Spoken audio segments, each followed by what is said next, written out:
आज आपको fractions chapter पढ़ाऊंगा। पहले हम इसके कुछ बेसिक्स बातें कर लेते हैं। तो फ्रैक्शन, अच्छा फ्रैक्शन क्या है? Fraction represent a part of a whole, मतलब किसी पूरी चीज का कुछ पार्ट, उसी को हम लोग बोलते हैं फ्रैक्शन या भिन्न। ठीक है, हम कुछ इजी डायग्राम बनाते हैं। जैसे सपोज ये सर्किल है, अगर सर्किल को हमने दो पार्ट में बांटा, सर्किल को कितने पार्ट में बांटा? दो पार्ट में बांटा, और दो पार्ट में बांट के एक पार्ट को कलर कर देते हैं। तो इस सर्किल को, ठीक है, हम लोग कैसे रिप्रेजेंट करते थे? पार्ट कितने थे? तो टोटल कितने पार्ट थे? दो। तो दो को नीचे लिखते हैं और ऊपर एक। ध्यान रखिए, जब हम लोग इसको ऐसे लिखते हैं तो जो ऊपर लिखा था इसको बोलते हैं न्यूमरेटर। क्या बोलते हैं? न्यूमरेटर।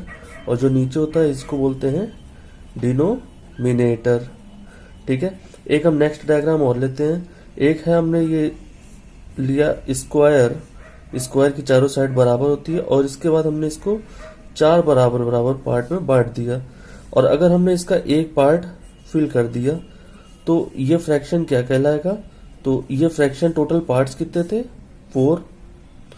तो ये और फ्रैक्शन 1 शेडेड रीजन का ये पार्ट कहलाएगा। अगर हम बोलेंगे कि शेडेड अनशेडेड रीजन का पार्ट, तो देखिए टोटल पार्ट कितने हैं?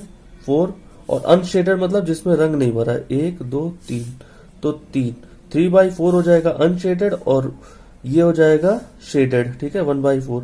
फिर एक हमने मान लीजिए पूरा एक फिर से स्क्वायर लिया है, और इस बार हमने क्या किया? पूरा इसी को फिल कर लिया, पूरा कंप्लीट स्क्वायर लिया। मतलब स्क्वायर कितना था? 1, और ऊपर लिया कितना है? 1, यानी कंप्लीट स्क्वायर को हमेशा 1 बोलते हैं। ठीक है, अच्छा इसका हम थोड़ा और हाईटेक वाला लेते हैं डायग्राम। कैसे? एक डायग्राम हमने लिया इस टाइप का, सपोज हमने ये ऐसा डायग्राम ले लिया, ये। ठीक है, अब इसको हमने चार पार्ट में डिवाइड कर लिया। अब इसके हमने 3 पार्ट फिल कर दिए। ठीक है, 1 2 3। तो अब शेडेड रीजन का पोर्शन क्या हो जाएगा? तो देखिए टोटल कितने पार्ट? 4, शेडेड कितने हैं? 3। ठीक है, और अनशेडेड का पूछे तो तुरंत क्या करना है? ये वाला। ठीक है, टोटल कितने? 4, और अनशेडेड 1। इसका एक और आसान तरीका भी होता है। ठीक है, जैसे किससे परसेंटेज में कोई चीज 100 होती है, उसी तरह फ्रैक्शन में सबसे बड़ी वैल्यू 1 होती है। ठीक है, अगर कोई उससे बड़ा होता तो इम्प्रॉपर हो जाता। अच्छा, फिर 100%। अब इसी को हम ये कह सकते हैं, मान लीजिए हमने निकाला यहीं पे शेडेड पोर्शन क्या था? 3/4। तो हमको अनशेडेड निकालना था, तो हमको क्या करना है? 1 में से 3/4 माइनस कर देना है। ठीक है, अच्छा फिर उसके बाद हम लोग जो आगे पढ़ेंगे, आगे हमारा ये है फ्रैक्शन कितने टाइप के होते हैं। आपने दो चीजें पढ़ी अभी तक कि भैया इसमें क्या होता है? न्यूमरेटर होता है, डिनोमिनेटर होता है। न्यूमरेटर ऊपर होता है और नीचे डिनोमिनेटर होता है। लेकिन फ्रैक्शन हम लोग कितने टाइप के होते हैं? तो टाइप्स ऑफ फ्रैक्शन। ठीक है, फ्रैक्शन कई होते हैं, लेकिन जो हम लोग को मेन पढ़ने हैं वो है कि सबसे पहले हम लोग बोलेंगे लाइक फ्रैक्शन। लाइक फ्रैक्शन क्या होते हैं? ठीक है, जैसे हम फॉर एग्जाम्पल बहुत छोटा एग्जाम्पल लेते हैं, जैसे कोई जानवर ले लीजिए। ठीक है, 4 पैरों का जानवर, अधिकतर जानवर 4 पैर के होते हैं, लेकिन ह्यूमन बींग्स 2 पैर के होते हैं। तो हम लोग जिस तरीके से पैर से उनके कंपेयर करते हैं, वैसे हम एक उदाहरण लेते हैं कि मान लीजिए हमारे पास दो फ्रैक्शन है, 1/4, 3/4 और 2/4। सपोज सभी के बेस में क्या है? ये देखिए डिनोमिनेटर सभी का 4 4 4 है। तो इसीलिए जिसके डिनोमिनेटर, ठीक है, ऐसे फ्रैक्शन जिसके डिनोमिनेटर क्या हो? सेम हो, इनको बोलते हैं लाइक फ्रैक्शन। क्या बोलते हैं? Like fraction. ठीक है, अब आप समझ गए होंगे कि ऐसे डिनोमिनेटर, सपोज हम एग्जांपल लेते हैं 2/3, 1/7, 3/8। ऐसे फ्रैक्शन क्या कहलाएंगे? जिनके डिनोमिनेटर अलग होते हैं, ऐसे फ्रैक्शन कहलाते हैं अनलाइक फ्रैक्शन। ठीक है,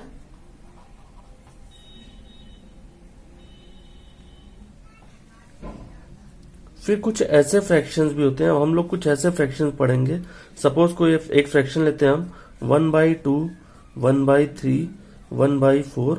हाँ, आप देख क्या रहे हैं कि इसमें सभी में न्यूमरेटर क्या है? न्यूमरेटर सब में 1 है। तो ये कैसा फ्रैक्शन हो जाएगा? ये हो जाएगा यूनिट फ्रैक्शन। ठीक है, अब आप बोलेंगे कि सर अगर 2/1 हो जाए, 3/1 हो जाए, 4/1 हो जाए, तो कौन सा फ्रैक्शन होगा? तो मैं आपको बता दूं कि ये फ्रैक्शन नहीं, फिर ये नॉर्मल नंबर हो जाएगा 2 3 4। ठीक है, फिर देखिए हम लोग क्या पढ़ेंगे, हम लोग पढ़ेंगे ये देखिए आपको कुछ फ्रैक्शंस दिख रही हैं, 1/4, 5/8, 19/20, 9/36। देखिए ऐसे फ्रैक्शन देखिए इनके सब में डिनोमिनेटर क्या है, बड़े हैं। देखिए 1 छोटा है 4 से, 5 छोटा है 8 से, 19 छोटा है 20 से। मतलब ऐसे फ्रैक्शन जिसमें डिनोमिनेटर बड़ा हो और न्यूमरेटर क्या हो, न्यूमरेटर मतलब जो ऊपर वाला नंबर है वो इससे छोटा होना चाहिए, तो ऐसे फ्रैक्शंस को क्या बोलेंगे, प्रॉपर फ्रैक्शन। ठीक है, प्रॉपर फ्रैक्शन। फिर ऐसे फ्रैक्शन जैसे ये देखिए यहां पर क्या है, जिसमें डिनोमिनेटर न्यूमरेटर से छोटा, देखिए न्यूमरेटर बड़ा हो गया, न्यूमरेटर बड़ा हो गया, देखिए न्यूमरेटर बड़ा हो गया, यहाँ न्यूमरेटर बड़ा हो गया डिनोमिनेटर से, यहाँ डिनोमिनेटर न्यूमरेटर बराबर है, तो ध्यान रखिएगा इस केस को भी हम लोग बोलते हैं इम्प्रॉपर फ्रैक्शन। ठीक है, फिर उसके बाद देखिए हम जोड़ना कैसे है हमको, ये चीज हम देखते हैं। सपोज आपके सामने यहाँ कोई डायग्राम, ये मान लीजिए क्वेश्चन नंबर फर्स्ट है, हमने क्या किया, इसमें इस सर्किल को पूरा फिल कर दिया। ठीक है, मतलब हमने इसको पूरा फिल कर दिया, इस सर्किल को पूरा फिल कर दिया, और इस सर्किल का हमने एक ही पार्ट फिल किया। तो इसको ऐड कैसे करना, देखिए ये सर्किल पूरा फिल है, तो टोटल 3 पार्ट थे और हमने 3 के 3 पूरा फिल कर दिए। ठीक है, इसमें भी 3 पार्ट थे टोटल और हमने 3 के 3 फिल कर दिए। इसमें 3 पार्ट थे लेकिन हमने फिल कितने किए, 1। ठीक है, तो 3/3 क्या होता है, 1, और 3/3 क्या होता है, 1।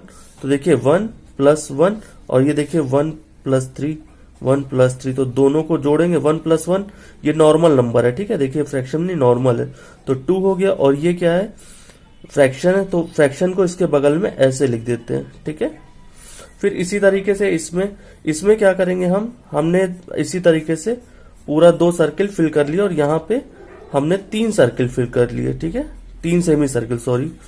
यहाँ पे क्या है, टोटल 4 पार्ट थे, हमने चारों फिल कर लिए ना, यहाँ पे 4 पार्ट थे, हमने चारों फिल कर लिए। ये 4 पार्ट थे लेकिन हमने कितने फिल किए, 3। ठीक है, तो 4/4 1, 4/4 1, और फिर इसको जोड़ देंगे 3/4। तो देखिए नॉर्मल नंबर 1 और 1 2, और 3/4 ये फ्रैक्शन में, तो फ्रैक्शन बगल में होता है। ध्यान रखिएगा ये फ्रैक्शन जो होता है यही हमारा डेसिमल या दशमलव होता है।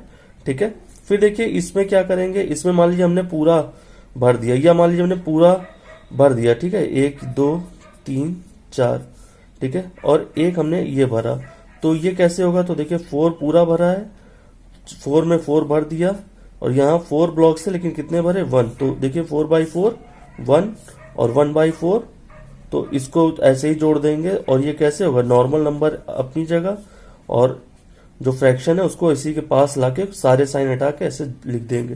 ठीक है, ये कुछ बेसिक कॉन्सेप्ट थे। और देखिए हम आपको कुछ क्वेश्चंस दे रहे हैं, फ्रैक्शंस। सबसे पहले convert the mix number two improper fraction. देखिए इम्प्रॉपर हमने आपको बता दिया जिसमें न्यूमरेटर बड़ा हो। ठीक है, तो अभी इसको क्या है, मिक्स्ड नंबर को इम्प्रॉपर में चेंज करना है, मतलब इसको हमको सिंप्लीफाई करना है। ठीक है, तो देखिए 7 5 जा 35, और +2 37/7। ठीक है, इस तरीके से हमको सॉल्व करना है। देखिए ये क्या होता है, जब हम इधर पे एक क्वेश्चन और देखिए। ठीक है, convert the improper fractions to mixed number. ये देखिए नॉर्मल क्या है, 46 / 5 है, 46 / 5। जब हम इसको डिवाइड करते हैं, ठीक है, तो यहां पर क्या होता है, कभी भी जैसे यहां देखिए 46 को 5 से डिवाइड करेंगे तो ये क्या है, ये है डिविडेंड। ठीक है, और ये क्या है, डिवाइजर। और इधर पे क्या होता है, हम क्वोशंट लिखते हैं। ठीक है, जितनी बार जाता है, और लास्ट में लिखते हैं रिमाइंडर। ठीक है, तो देखिए 5 9 जा 45, और रिमाइंडर बचा 1। ठीक है, तो ये होगा रिमाइंडर। ये क्वेश्चन कुछ नहीं है, ये है डिविडेंड। ठीक है, क्या है ये, डिविडेंड, और ये क्या है, डिवाइजर, जिससे हम लोग डिवाइड करते हैं। ठीक है, तो जब हम लोग इसको इम्प्रॉपर में करते हैं तो देखिए जिससे डिवाइड करते हैं वो तो नीचे ही लिखता है।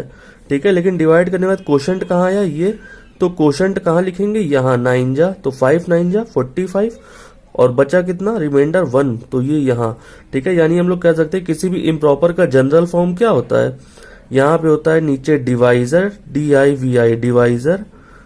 ठीक है, और इधर हो जाएगा क्वोशंट, और ये हो जाएगा रिमाइंडर। ठीक है, इसको चाहे स्मॉल आर चाहे कैपिटल आर। ठीक है, इस तरीके से ये हम लोग ये रखा जाता है। ठीक है, इस तरीके से आप बाकी क्वेश्चंस कर सकते हैं। फिर फाइंड द नंबर। नंबर क्या होता है, देखिए इसमें क्या है, इक्विवेलेंट फ्रैक्शन। जैसे हमने बोला 27/45, ये और ये आपस में बराबर है, तो बराबर कैसे होंगे, देखिए 5 कितने टाइम्स 45 है, तो 5 9 टाइम्स है, तो किसका 9 टाइम्स 27 हो जाएगा, तो 3 का। ठीक है, इस तरीके से आप बाकी भी कर सकते हैं। फिर उसके बाद हमको 4 इक्विवेलेंट फ्रैक्शंस। इक्विवेलेंट फ्रैक्शंस क्या होते हैं, वही एक के बाद एक, जैसे एक तरीके से मल्टीपल में 1/7 का इक्विवेलेंट फ्रैक्शन जब निकालेंगे तो 1/7 में अगली बार क्या कर देंगे, 2 का मल्टीप्लाई कर देंगे। ठीक है, ऊपर नीचे। फिर अगली बार 3 का करेंगे, फिर 4 का। यानी हम लोग डायरेक्टली अगर बोले तो 1 2 जा 2 और 7 2 जा 14, दूसरा इक्विवेलेंट फ्रैक्शन ये है। फिर 1 3 जा 3 और 7 3 जा 21, 1 4 जा 4 और 7 4 जा 28, 1 5 जा 5 और 7 5 जा 35। यानी इस तरीके से हम कितने भी इक्विवेलेंट फ्रैक्शन लिख सकते हैं। Thank you.